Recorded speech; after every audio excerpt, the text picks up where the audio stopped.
Dear student, कक्षा 9 गणित प्रश्नावली 1.5 का क्वेश्चन नंबर चौथा आज हम लोग हल करेंगे, जिसमें दिया है संख्या रेखा पर रूट कड़ी में 9.3 को निरूपित कीजिए। कड़ी में 9.3 को हमको क्या करना है, निरूपित करना है, वो भी संख्या रेखा पर। तो हमको क्या करना है, सिर्फ निरूपित वर्ग करना है, इसको हमको सिद्ध नहीं करना है, लेकिन सिद्ध भी कर दिया जाएगा। यहाँ पे सर्वप्रथम क्या कर लेंगे, एक 9.3 का हम एक संख्या रेखा खींच लेते हैं।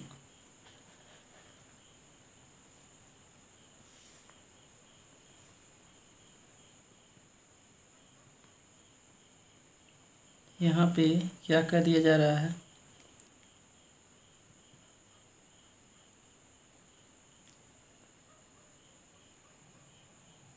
नाइन पॉइंट थ्री लेकर के संख्या रेखा खींच दिया गया है। ये 9.3 का संख्या रेखा है। अब यहाँ से 1 सेंटीमीटर और हम बढ़ा देंगे, 1 सेंटीमीटर और क्या कर देंगे, एक्स्ट्रा कर लेंगे। यहाँ से 1 सेंटीमीटर हमारा यहाँ आएगा, इसको भी हम क्या कर देंगे, बढ़ा देंगे। 1 सेंटीमीटर एक्स्ट्रा हम बढ़ा देते हैं, बढ़ गया। अब क्या कर लेते हैं,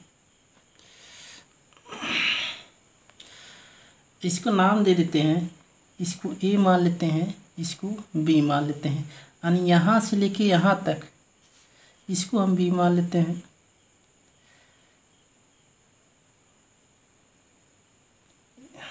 इसको हम क्या मान लेते हैं, मान लेते हैं पॉइंट ओ मान लेते हैं। अब यहाँ से लेके यहाँ तक का जो दूरी है वो कितना है, 9.3 है। यहाँ से लेके यहाँ तक का जो दूरी है, ई ओ का जो मान है, यानी इसको हम यक्स मान लेते हैं। यानी 9.3 को अगर हम 9.3 की जगह पे अगर हम उसको हम यक्स मान लेते हैं, यानी इतना दूरी हमारा क्या है, यक्स है। ये ओ बी का जो मान है वो 1 सेंटीमीटर है। यहाँ से लेके यहाँ तक का जो मान है वह 1 सेंटीमीटर है। यह इतना दूरी कितना है, 1 सेंटीमीटर है। अब क्या कर देते हैं, इस बी पे रखते हैं और इसका हम सेमी सर्कल निकाल लेते हैं। आधे से अधिक दूरी लेकर के लंबा आधा कर देते हैं। आधे से अधिक दूरी लेकर के बी पे रखना है दोस्तों, 1 सेंटीमीटर जो बढ़ाया हुआ है बी पे रखेंगे, आधे से अधिक दूरी लेंगे। इसको हम क्या कर देंगे, इधर काटेंगे चाप और एक इधर काटेंगे नीचे, दिख रहा है, और यहाँ पे काटेंगे और यहाँ पे काटेंगे।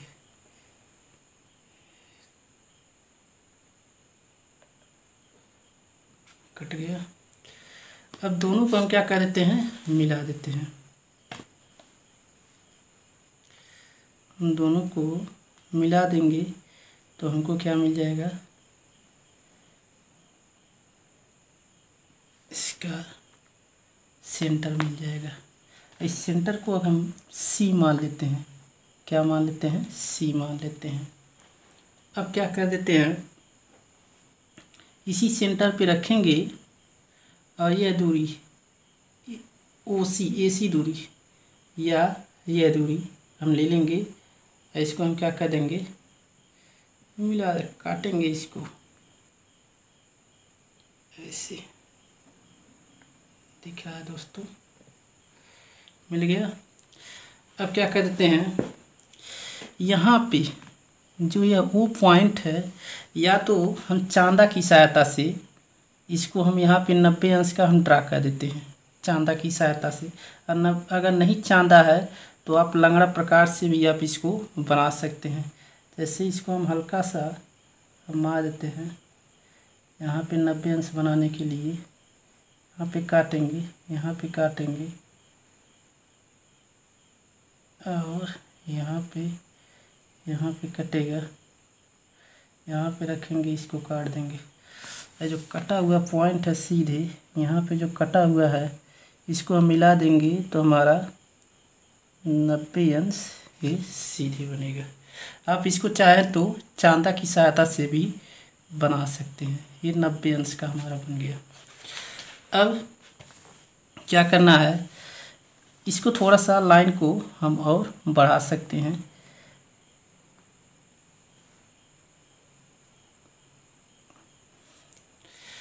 अब यहाँ पे क्या कर देंगे, यह चाप लेंगे, यह जो कटा हुआ पॉइंट है जहाँ पे कटा हुआ है यह चाप, वहाँ पे उसको उतना दूरी ले करके हम इधर भी हम चाप ऐसे काट देते हैं।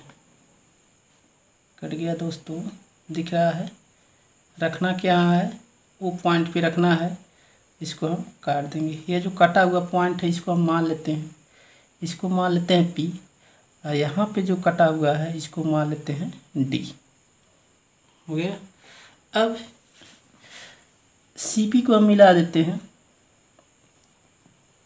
इसको हम क्या करते हैं, मिला देते हैं। अब हमको पता है कि 90 अंश का कोण बना हुआ है, और यह दूरी CB दूरी जो होगा, यहाँ देखेंगे CB दूरी जो होगा वह CP के बराबर होगा, क्योंकि यह एक ही वृत्त के दो त्रिज्याएं हैं, क्या हो जाएंगी, तो समान होती हैं। और यह जो OP है, यह दूरी OP और OD ये आपस में क्या होंगे, समान होंगे। जो OP का मान होगा वही आएगा इसका भी मान। तो OP का मान हमको ज्ञात करना है। बाकी इसका मान और इसका मान हम कैसे लिख सकते हैं, क्योंकि हमको पता है कि पूरे का मान कितना है, यहाँ से लेके AO का मान कितना है, x है। OB का मान कितना, 1 सेंटीमीटर, यानी AB का मान कितना हो जाएगा, x + 1 हो जाएगा। यहाँ पे लिख लेंगे चूँकि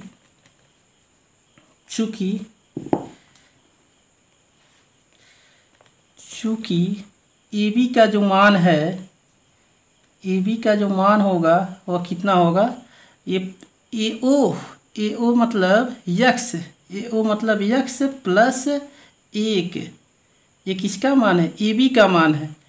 अब अगर हम बात करेंगे AB का आधा यानी BC का अगर हम बात करेंगे तो BC का जो मान होगा वह है x + 1 बटे क्या हो जाएगा, 2 हो जाएगा BC का मान। और जो ये BC है वह किसके बराबर है, BC जो है वह किसके बराबर है, CP के बराबर है। यानी BC और CP दोनों क्या है, समान है। यह BC जो है और CP, यह BC और CP दोनों क्या है, समान है, क्योंकि ये एक ही वृत्त की त्रिज्याएं हैं। ये वृत्त बना रहा है, सेमी सर्कल पूरा मिला देंगे तो वृत्त हो जाएगा। ये दो त्रिज्याएं हैं, दोनों आपस में क्या है, समान है, यानी BC और CP लिख दिया गया है। अब BC मिल गया, CP मिल गया, तो हम BC मिल गया और CP मिल गया। अब OC का मान अगर हम देखें, कंसीडर करें, तो OC का मान हमको कैसे मिलेगा, क्योंकि इस त्रिभुज में हमको CP का मान तो पता चल गया, लेकिन हमको इस त्रिभुज में हमको OC का भी मान चाहिए। तो OC का जो मान होगा वो क्या होगा, यहाँ से लेके यहाँ तक, ये पूरा तो हमको पता है कि x है, x + 1 है पूरा, यहाँ से लेके यहाँ तक x है। अगर x में से 1 को घटा देंगे और उसका आधा कर देंगे तो हमको क्या मिल जाएगा, OC का मान मिल जाएगा। यानी OC बराबर हम कह सकते हैं x - 1 बटे 2, OC का मान हो जाएगा। अब यहाँ पे हम इसको बस हमको क्या मिल जाएगा, इन दोनों को हल करेंगे तो इसका जो मान आएगा वो क्या हो जाएगा, रूट कर्णी में 10, रूट कर्णी में x हो जाएगा। यानी OP का जो मान आएगा, OP का मान रूट कर्णी में x हो जाएगा। ठीक है, ये जो OP है उतना ही के बराबर क्या हो जाएगा, OD भी होगा। OD बराबर भी रूट कर्णी में कितना होगा, x, और रूट कर्णी में x किसके बराबर, 9.3 के। ये भी कितना है, 9.3 के। बस इतना ही हमको दिखलाना भर है, लेकिन इसको हमको सिद्ध भी अगर मान लीजिए करने के लिए दे दिया जाए, वैसे देता नहीं है, सिर्फ इसको हमको निरूपित भर करना है, बस इतना ही हमको दिखलाना है। लेकिन अगर हम यहाँ पे सिद्ध भी कर दे रहे हैं मान लीजिए कुछ बच्चों को कन्फ्यूजन है सिद्ध करने के लिए, अगर कोई, तो यहाँ पे हमको पता है कि यहाँ पे 90 अंश का कोण बना, तो इसके सामने इसको हम क्या बोलते हैं, कर्ण बोलते हैं, और इसको क्या बोलते हैं, लंब बोलते हैं, इसको क्या बोलते हैं, बेसानी आधार बोलते हैं। सामने वाला लंब, सामने वाला कर्ण लंब आधार है। अब हमको पता है कि पाइथागोरस का प्रमेय लगाएंगे यहाँ पे, पाइथागोरस प्रमेय से, पाइथागोरस प्रमेय से लगाएंगे तो क्या होता है, कर्ण का वर्ग बराबर आधार का वर्ग प्लस लंब का वर्ग। हमको लंब का ही मान ज्ञात करना है, यानी लंब का वर्ग क्या हो जाएगा, लंब का वर्ग बराबर कर्ण का वर्ग माइनस आधार का वर्ग हम लिख सकते हैं, या हम कर सकते हैं, राइट। अब लंब क्या है हमारा, लंब क्या है, ओपी है, क्या है, ओपी, ओपी का वर्ग लिख देंगे। कर्ण क्या है, कर्ण क्या है, सीपी है, सीपी का वर्ग लिख देंगे। और आधार क्या है, ओसी है, ओसी का वर्ग लिख देंगे। यहाँ तक तो समझ में आया होगा। अब यहाँ देखेंगे सीपी का मान, अभी अभी हम देखे हैं, सीपी का मान यहाँ पे दिख रहा होगा, सीपी का जो मान है, तो सीपी का मान रखेंगे यक्स प्लस 1/2, और जबकि पूरे का वर्ग है, वर्ग कर देंगे। ओसी का मान कितना है, यहाँ पे कंसीडर किया गया है, ओसी का मान कितना है, यक्स माइनस 1/2, इसको भी हम पावर लिख देंगे। अब इसको हम हल कर देंगे, यानी ए प्लस बी का होल स्क्वायर पे इसको हम तोड़ देंगे, यानी A square plus B square plus 2ab/2 का वर्ग कितना होगा, 4। सेम इसको भी ए माइनस बी का whole square, A square plus B square minus 2ab, और 2 का वर्ग कितना होगा, 4 हो गया। अब नीचे क्या है, हर समान है तो इसको हम 4 लिख सकते हैं। यहाँ पे x का वर्ग x स्क्वायर ही रहेगा, 1 का वर्ग 1 ही रहेगा, 2x में गुणा होगा 2x हो जाएगा, 1 का गुणा होगा 2 ही x होगा, माइनस कोष्टक इधर वाला भी नहीं हटाएंगे, एक्स स्क्वायर प्लस 1 का वर्ग 1 ही रहेगा, 2x का गुणा होगा तो माइनस 2x हो जाएगा। अब कोष्टक अगर हटाएंगे तो चिन्ह बदलेगा, x square plus 1 plus 2x, कोष्टक हटाते हैं तो चिन्ह अंदर का बदल जाएगा, x square minus 1 plus 2x हो जाएगा, नीचे कितना है, 4 है। अब यहाँ पे देखेंगे माइनस में एक्स स्क्वायर है, प्लस में एक्स स्क्वायर है, कैंसिल होगा। यहाँ पे माइनस में 1 है, प्लस में 1 है, कैंसिल होगा। 2x और 2x मिलके कितना x, 4x, नीचे कितना है, 4, ऊपर नीचे गुणा में 4 कैंसिल हो जाएगा, बचेगा क्या, x। ये किसका मान है, OP का वर्ग का मान है, OP का वर्ग का मान कितना है, 4 है। अब OP का वर्ग x है तो OP का मान कितना हो जाएगा, और रूट कर्ण में x हो जाएगा, जैसे वर्ग घटेगा ये क्या हो जाएगा, कर्ण में हो जाएगा। और कर्ण में x का जो मान है वो कितना है, x का जो मान है वो कितना है, 9.3 है, यानी OP का जो मान आएगा वो कितना आ जाएगा, कर्ण में 9.3, और जो OP का जो मान होगा वही क्या हो जाएगा, इसका भी मान हो जाएगा, OD का भी मान उतना ही हो जाएगा, यानी जो इसका मान होगा वही इसका भी मान होगा, क्योंकि ये दोनों क्या है, समान है, एक ही वृत्त की क्या है, त्रिज्याएं हैं, इसलिए वो भी क्या हो जाएगा, समान हो जाएगा। अतः हम कह सकते हैं, अतः OP बराबर OD बराबर रूट 9.3। यहाँ पे ये प्रूफ हो गया, कंसीडर हो गया। अब इसको आप बढ़िया से कर सकते हैं। बाकी अगर कुछ भी प्रॉब्लम हो तो कमेंट बॉक्स में आप ज़रूर कमेंट कीजिए। Thank you, best of.